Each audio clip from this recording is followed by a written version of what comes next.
아내는 예전부터 SNS를 꾸준히 했어요.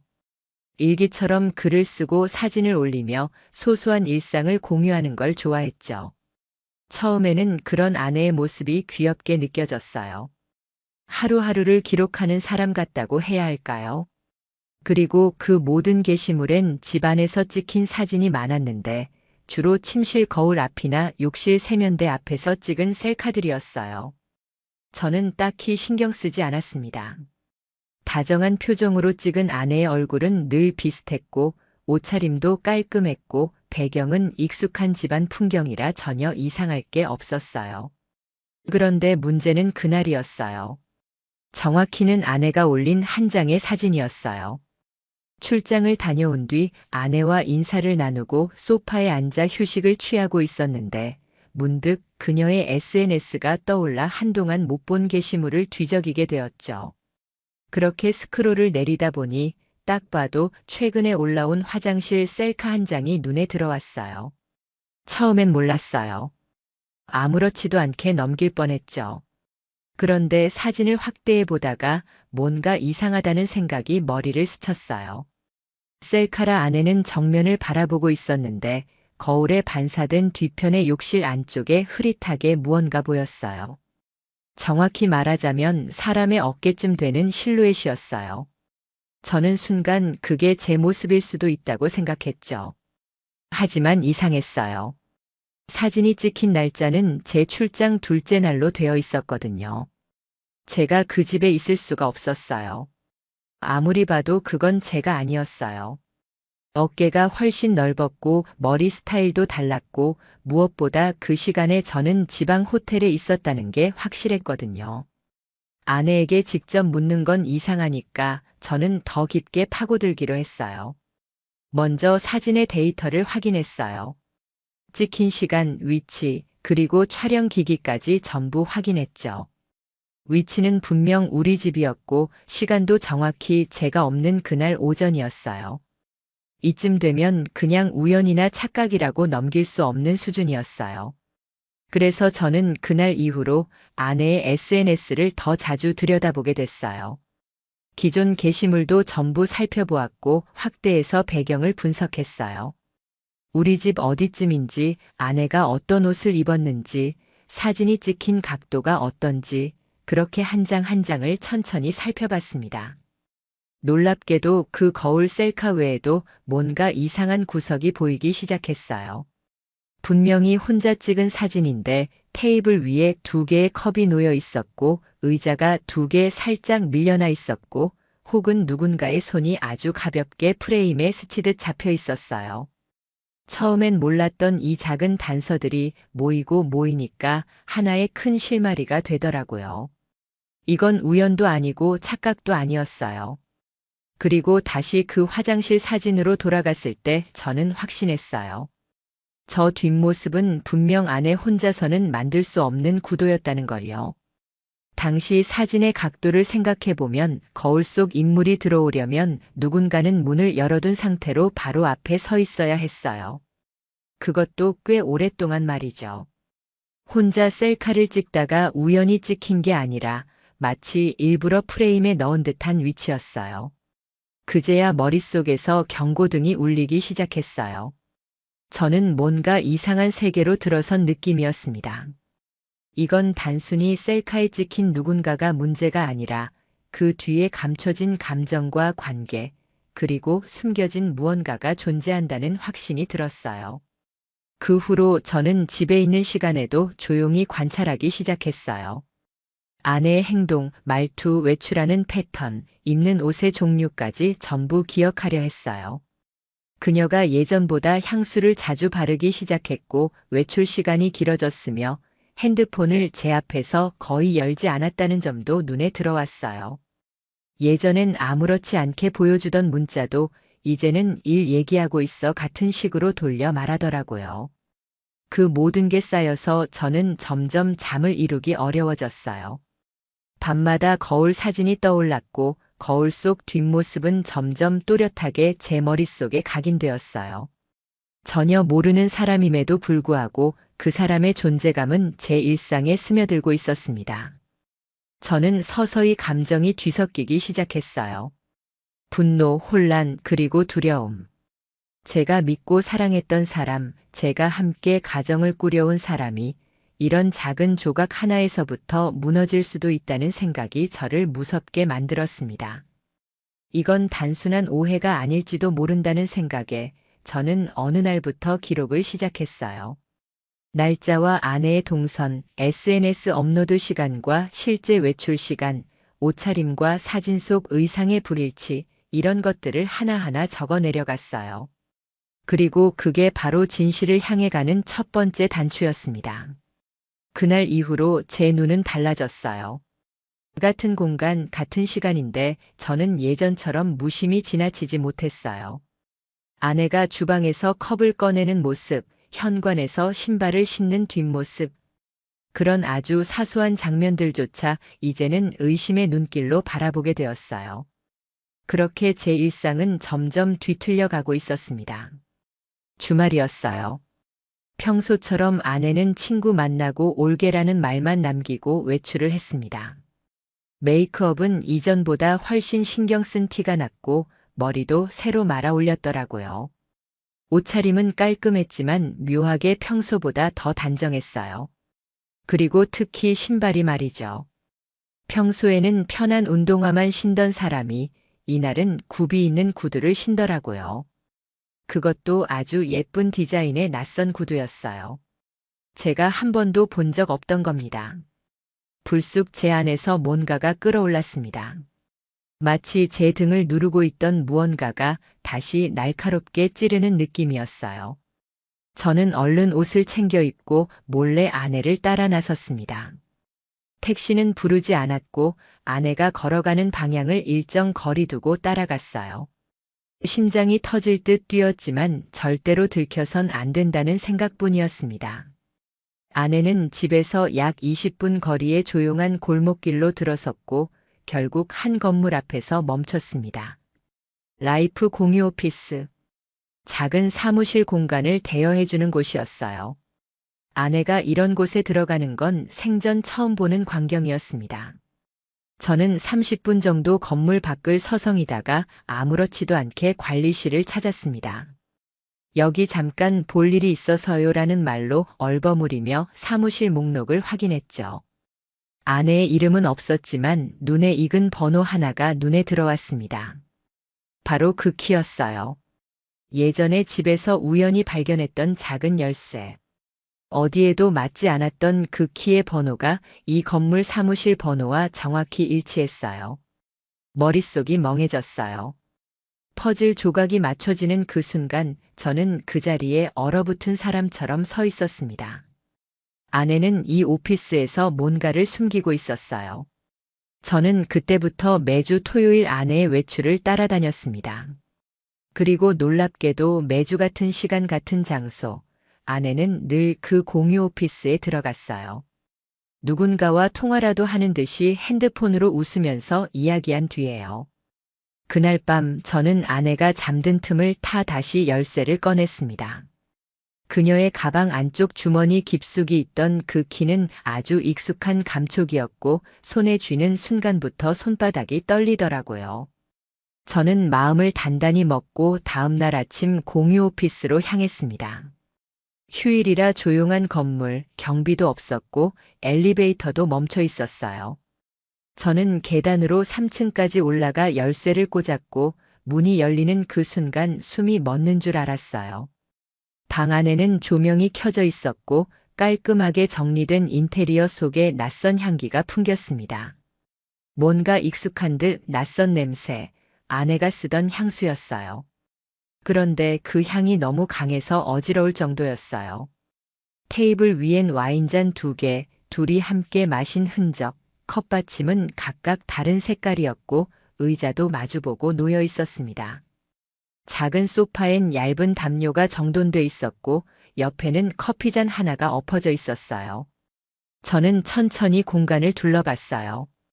탁자 위에는 메모지가 하나 놓여 있었는데 그 위엔 낯선 필체의 짧은 문장이 있었습니다. 오늘도 너무 좋았어요. 다음 주에도 이 시간에 만나요. 아무리 봐도 제 아내의 글씨체는 아니었어요. 하지만 그 문장을 아내가 읽고 웃었을 장면이 머릿속에 떠오르자 저는 손끝이 떨렸습니다. 그때는 머릿속이 하얘져서 어떤 감정도 느낄 수 없었어요. 그냥 멍하니 바라보기만 했습니다. 그리고 책상 서랍 하나를 열었을 때 확신이 들었어요. 안에는 둘이 함께 찍은 사진이 있었어요. 물론 셀카 같은 건 아니고 누군가 삼각대라도 쓴 듯한 정면 사진이었어요. 사진 속 아내는 활짝 웃고 있었고 그 옆에 서 있는 남자는 아예 처음 보는 사람이었어요.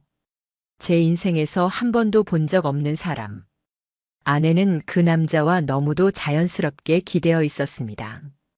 그 사진 한 장으로 모든 게 설명되었어요. 거울 속 실루엣도 외출할 때의 구두도 공유 오피스 열쇠도 전부 다. 이건 단순한 바람이 아니었어요. 이건 명백히 이중생활이었어요. 숨긴 게 아니라 아예 두 개의 삶을 살고 있었던 거죠. 저는 그 공간을 나서며 다짐했습니다.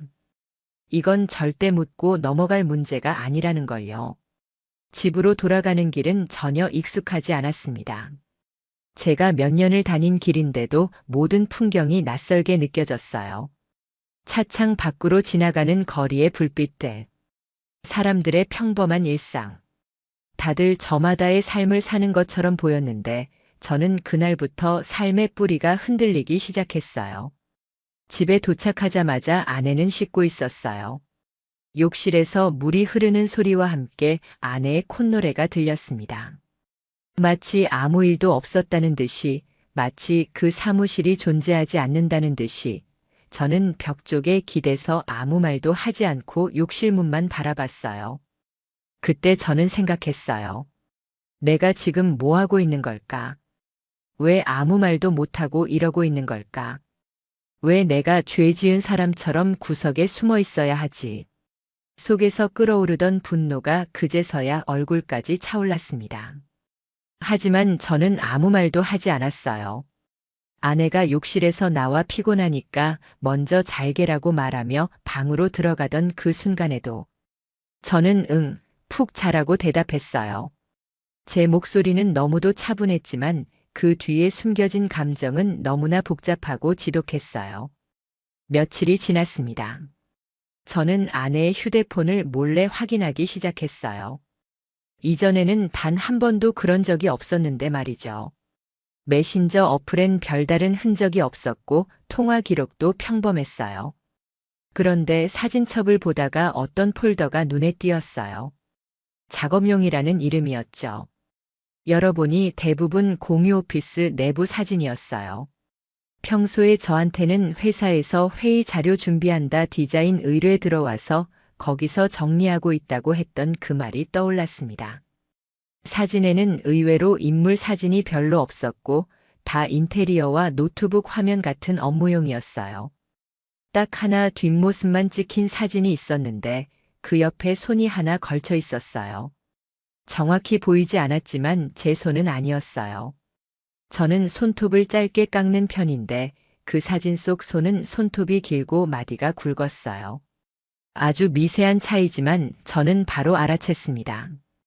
결국 저는 주변 지인들에게 공유 오피스 근처 CCTV 있는 장소들을 수소문했고 건물 주변 카페 한 곳에서 협조를 받아 며칠치 영상을 볼 수 있었습니다. 영상 속에는 아내가 한 남성과 함께 걸어가는 장면이 포착됐습니다. 서로의 어깨가 닿을 듯 말 듯 걷는 속도까지 완벽하게 맞춘 채 웃고 있었어요. 눈빛은 너무 편안했고 한두 번이 아닌 익숙한 걸음이었어요. 이 정도면 의심이 아니라 확신이었습니다. 더 이상 제 마음속에서 그 남자는 실루엣이 아니었어요. 형체가 있었고 웃음이 있었고 제가 모르는 삶의 한 조각이 그 사람과 함께 흘러가고 있었던 겁니다. 며칠 뒤 저는 결정했어요. 더는 혼자 견디지 않기로. 저는 그 공유 오피스를 다시 찾았고 이번엔 낮 시간에 직접 관리 사무소에 문의를 했습니다. 아내가 여기서 무언가 일하고 있는 것 같은데 혹시 동반자 등록된 분 있나요? 라는 말로 조심스럽게 운을 띄웠죠. 관리자는 한참을 망설이다가 조용히 입을 열었습니다. 두 분이 공동 신청하신 걸로 돼 있어요. 등록명은 각자 본명은 아니고 약칭으로 되어 있는데요. 부부라는 말은 없었고요. 그냥 비즈니스 파트너라고 하셔서 저는 더는 말을 잇지 못하고 자리를 나왔습니다. 돌아오는 길 내내 머릿속에 떠오르던 생각은 하나였어요. 비즈니스 파트너. 누가 봐도 거짓말이었어요. 누구 하나의 입에서조차 진심을 느낄 수 없다는 게 저를 미치게 만들었어요. 밤이 되자 저는 혼자 주방 식탁에 앉아 술잔을 들었어요. 평소에는 잘 마시지도 않던 술이었지만 그날따라 목이 너무 타서 견딜 수가 없었어요. 제 옆에는 아내가 놔두고 간 노트북이 있었고 저는 무심코 화면을 켰어요. 잠금 설정은 돼 있지 않았습니다. 메일함을 열었을 때 저는 또 한 번 무너졌어요. 메일 제목엔 이렇게 쓰여 있었어요. 어제도 즐거웠어요. 당신이 있어서 다행이에요. 내용은 짧았지만 감정이 고스란히 담겨 있었어요. 당신이 있어서 내가 숨 쉴 수 있어요. 이 관계가 들킬까봐 두려워요. 하지만 당신이 없으면 더는 못 살 것 같아요. 제 이름이 아닌 다른 사람을 향한 이 감정이 제 아내의 것이란 걸 부정할 수 없었습니다. 그날 밤 저는 혼자 방 안에서 이불을 껴안고 웅크리고 있었습니다. 웃기죠. 피해자는 접니다. 그런데 왜 죄책감은 제 몫이어야 하는 걸까요? 내가 뭘 잘못했길래? 내가 왜 이런 걸 뒤에서 몰래 뒤져야만 했을까요? 분노와 슬픔이 한꺼번에 밀려와서 그날 밤 한숨도 자지 못했습니다. 아침이 밝았고 아내는 언제나처럼 평온한 얼굴로 식사를 준비하고 있었습니다. 주방에서 들려오는 칼질 소리, 기름이 살짝 튀는 소리, 모든 게 평소와 똑같았어요. 그런데 저는 이제 그 일상이 무서웠습니다. 그 뒤에 감춰진 진실을 알고 나니 아내의 모든 행동 하나하나가 의심으로 보였습니다. 아내는 제게 아침밥을 내밀며 말했어요. 어제 늦게까지 일했지? 저는 겨우 입꼬리를 올리며 대답했습니다. 응, 뭐 그냥 이것저것 생각 좀 하느라. 아내는 아무렇지 않게 고개를 끄덕이고 다른 얘기를 꺼냈습니다. 이번 주말에 엄마 댁 들를까 하는데 괜찮지? 그 말에 저는 순간적으로 분노가 치밀어 올랐어요. 제 입 밖으로 나온 말은 그 반대였습니다. 그래, 다녀와. 저는 이제 이 사람이 어떤 사람인지 완전히 알게 된 기분이었습니다. 그런데도 아직까지 제가 아무 행동도 하지 않고 있는 게 너무나도 한심하게 느껴졌어요. 며칠이 지나고 저는 변호사를 찾아갔습니다. 증거를 보여주자 변호사는 굳은 표정으로 말했어요. 이 정도면 민사소송으로도 충분히 유리합니다. 상대방 신원만 확보되면 위자료 청구도 가능해요. 저는 그 말을 들으며 묘하게 안심이 되었습니다. 드디어 제가 무언가를 할 수 있는 상황이라는 것. 제 감정을 법적으로라도 정리할 수 있다는 사실만으로도 위안이 됐어요. 그날 저녁 저는 또 아내의 노트북을 열어봤습니다. 메일함에는 새로운 메일이 도착해 있었습니다. 다음 주에는 우리 둘만의 여행 어때요? 라는 문장이 제목에 있었어요. 그리고 첨부 파일은 두 사람이 함께 찍은 사진이었습니다. 낯선 해변, 낯선 분위기, 그리고 아내가 저와 있을 때는 절대 짓지 않던 표정. 그 사진을 본 순간 가슴이 쿵 내려앉는 기분이었습니다. 사랑을 주고 신뢰를 주고 함께한 시간을 믿었던 제가 얼마나 어리석었는지 뒤늦게 실감이 났습니다. 그날 밤 저는 아내에게 말없이 노트북을 내밀었습니다. 아내는 화면을 보고 잠시 굳더니 고개를 숙였습니다. 이게 뭐야? 제가 물었습니다. 목소리는 떨렸지만 눈빛은 분명했습니다. 아내는 대답하지 않았습니다. 정적이 감돌았고 저는 다시 물었어요. 설명 좀 해봐. 뭐야 이게? 아내는 결국 입을 열었습니다. 미안해. 실수였어. 그냥 감정적으로 흔들렸던 거야. 저는 그 말을 듣고 피식 웃음이 나왔습니다. 실수? 이게 실수? 정기적으로 공유 오피스를 함께 사용하고, 매일 주고받고, 함께 여행 계획까지 세운 그 모든 게 실수라고. 그 순간 저는 깨달았습니다. 더는 회복할 수 없는 지점에 도달했다는 걸요.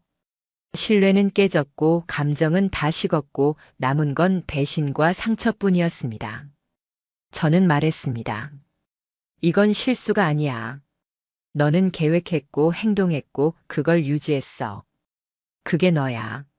아내는 조용히 울기 시작했습니다. 그 울음이 저를 더 화나게 만들었어요. 마치 자기가 피해자인 것처럼, 마치 자신이 억울한 것처럼. 저는 그날 밤 가방을 챙겨 집을 나왔습니다. 차 안에서 멍하니 시간을 보내다가 결국 모텔에 들어가 하룻밤을 묵었어요. 너무나 피곤했는데도 잠은 오지 않았습니다. 눈을 감으면 아내의 웃는 얼굴, 메일 속 문장들, 사진 속 두 사람의 다정한 모습이 머릿속에서 떠나질 않았어요. 다음 날 저는 변호사에게 연락해서 소송 진행을 본격적으로 시작하자고 했습니다. 더 이상 시간을 끌 이유가 없었어요. 저는 아내의 핸드폰 문자, 이메일, 공유 오피스 신청 기록 등을 정리해서 모두 전달했고 변호사는 절차대로 잘 진행하면 충분히 이길 수 있습니다라고 말했습니다. 하지만 저는 이기고 지고의 문제가 아니었습니다. 이 결혼 생활은 이미 무너졌고 저는 그 폐허 속에서 살아남으려고 몸부림치고 있었어요. 이혼 소송이 진행되면서 저는 이전보다 더 바빠졌습니다. 변호사와 연락하며 증거를 정리하고 절차에 필요한 서류를 하나하나 준비했어요. 그런데 이상하게 마음이 더 공허해졌습니다. 누군가의 잘못을 밝혀내고 내가 옳았다는 걸 입증하면 마음이 편해질 줄 알았는데 전혀 그렇지 않았어요. 그날 이후로 저는 집에 들어가지 않았습니다. 그 집은 이제 더 이상 제 공간이 아니었거든요. 매 순간 거기서 무슨 일이 있었는지 떠오르니까요. 거실의 소파, 주방 식탁, 심지어 우리 침대, 그 위에서 어떤 말이 오갔을지, 어떤 표정을 지었을지. 그런 상상이 저를 미치게 만들었어요. 아내는 몇 번이나 전화를 걸어왔습니다. 우리 다시 얘기하면 안 될까? 라는 문자가 수십 통 쌓여 있었고 그 중엔 정말 잠깐 흔들린 거야 같은 자기 합리화도 있었어요. 저는 답하지 않았습니다. 이제는 더 이상 그 사람의 목소리조차 듣고 싶지 않았어요. 몇 주 후 첫 조정일이 잡혔고 아내와 마주 앉아야 했습니다. 저는 최대한 감정을 드러내지 않으려 애썼어요.